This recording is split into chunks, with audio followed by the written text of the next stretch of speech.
Wait, before you start to say, oh, I need to drop these habits at work, at home, at that, have you thought about the habits that you need to drop as a parent this year? This is what I would be talking about in our video today. So let's get right into it. Yes, I know. I know it's the beginning of the new year. We're probably setting one goal or the other, thinking, oh, what am I going to start to do better and not do better? But have you thought about the things you need to start to improve on or the habits you need to drop as a parent to start to get the best from your children, and not only your children, as a family as a whole? That is what I would be talking to you about today. So let's get right into it. So yes, the number one habit that you would need to ditch. I know this is not easy, especially for moms. We can shout for Africa. So number one habit that you need to drop is yelling or getting angry to communicate with your children. Yes, we're not saying, oh, you cannot shout when something bad has happened. But the thing is that when you are trying to communicate with your children, the way you communicate is the way your children too would learn how to communicate. So you see some children shouting at each other, and you're telling your child, why are you shouting at your brother? Why are you shouting at your sister? Why are you getting unnecessarily angry? And you want to ask yourself, is that not the same thing that they see in you? So yes, one thing we need to start to do better is to learn how to communicate better with our children, right? And this is probably off my head. First thing you need to learn is how to use like firm tone. So we're not saying, oh, take rubbish from these children, but you need to learn how to use a firm and a calm tone. Because I mean, if everyone is going crazy, you're going crazy, your child is going crazy, I mean, would you get the best from that situation? No, maybe short term you might get something, but definitely we're recycling those habits also in our children. So yeah, we go to number two. The number two habit that you need to ditch is having to compare your child with others. So it can be with your other children or with other children.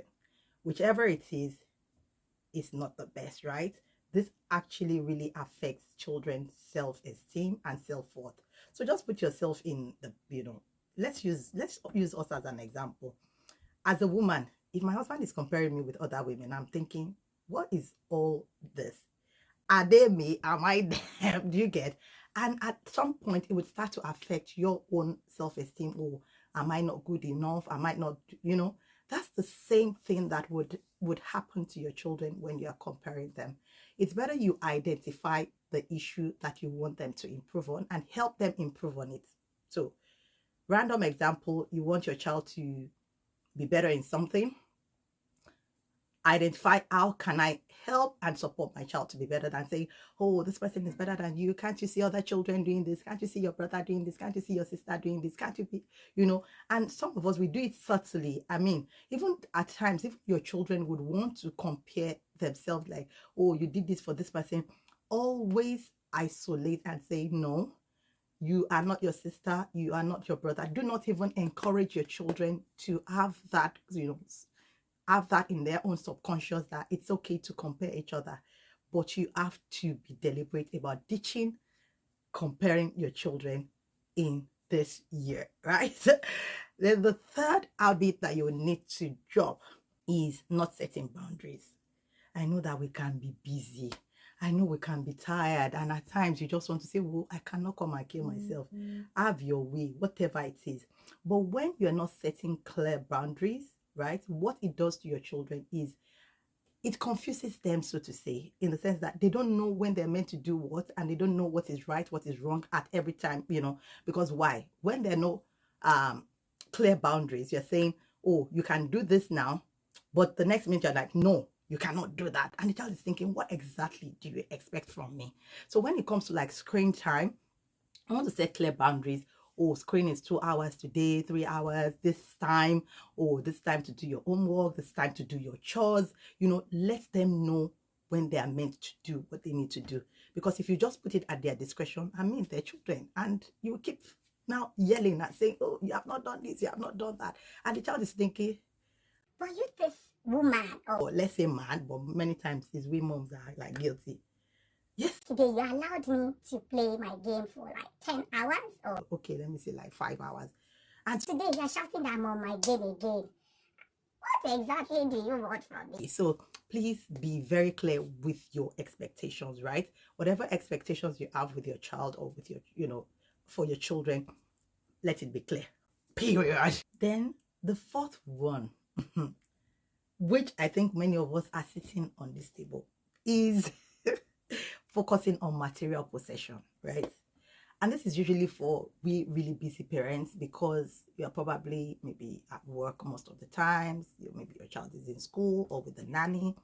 And you think, all I need to do is bribe this child or these children with, I'll take you out today. I'll buy this clothes. I'll buy this toys, Ditch it this year. Focus on improving on connection, creating that bond in as much as we're busy. Your weekends, even if it's, to be honest, children are the best people that you can easily please, in the sense that when you understand what they want, their needs, it's easier to get through to them. They don't need you to be with them like for hours.